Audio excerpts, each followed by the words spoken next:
أشهد أن لا إله إلا الله.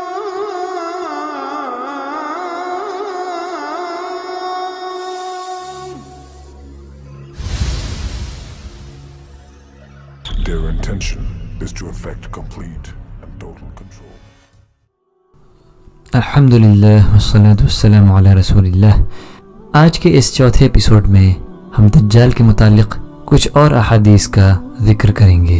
रसूलुल्लाह सल्लल्लाहु अलैहि वसल्लम ने फरमाया कि दज्जाल मदीना की एक खारी शोर ज़मीन तक पहुँचेगा, उस पर मदीना में दाखिला तो हराम होगा। उस दिन एक शख्स उसकी तरफ निकल कर बढ़ेगा, ये लोगों में एक बेहतरीन नेक मर्द होगा या ये बुजुर्ग तरीन लोगों में से होगा। वो शख्स कहेगा कि मैं गवाही देता हूँ कि तू ही दज्जाल है, जिसके मुतालिक हमें रसूलुल्लाह सल्लल्लाहु अलैहि वसल्लम ने इत्तला दी थी। दज्जाल कहेगा, क्या मैं उसे कत्ल करके फिर जिंदा कर डालूं तो तुम लोगों को मेरे मामले में कोई शुबह रह जाएगा? उसके हवारी कहेंगे नहीं, तो दज्जाल उन्हें कत्ल करके फिर जिंदा कर देगा।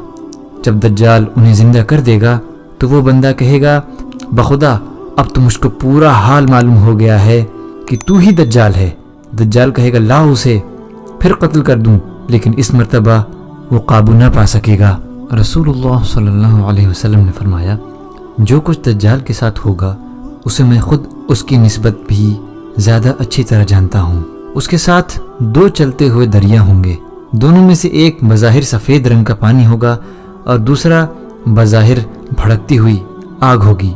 अगर कोई शख्स उसको पाले तो उस दरिया की तरफ आए जिसे वो आग की तरह देख रहा है और अपनी आंख बंद करे, फिर अपना सर झुकाए और उसमें से पिए तो वो ठंडा पानी होगा। और दज्जाल बेनूर आंख वाला है, उसके ऊपर मोटा नाखूना यानी गोश्त का टुकड़ा जो आंख में पैदा हो जाता है होगा। उसकी दोनों आंखों के दरमियान लिखा होगा काफिर। उसे हर मोमिन लिखने पढ़ने वाला हो या ना लिखने पढ़ने वाला पढ़ लेगा।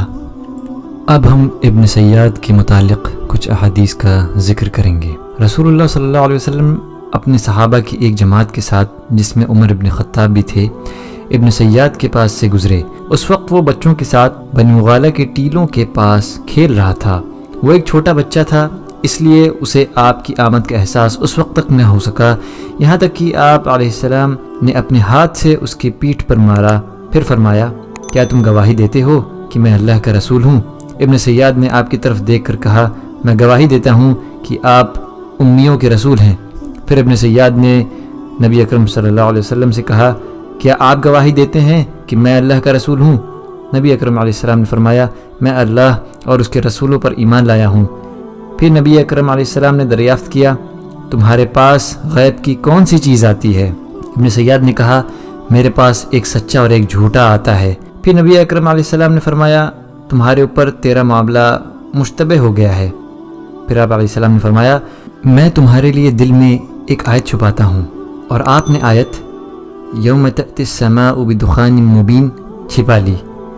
इब्न सय्याद ने कहा, वो छुपी हुई चीज़ दुख है। तो रसूलुल्लाह अलैहि वसल्लम ने फरमाया, फिटकार हो तुझ पर, तो अपने हद से आगे नहीं बढ़ सकेगा।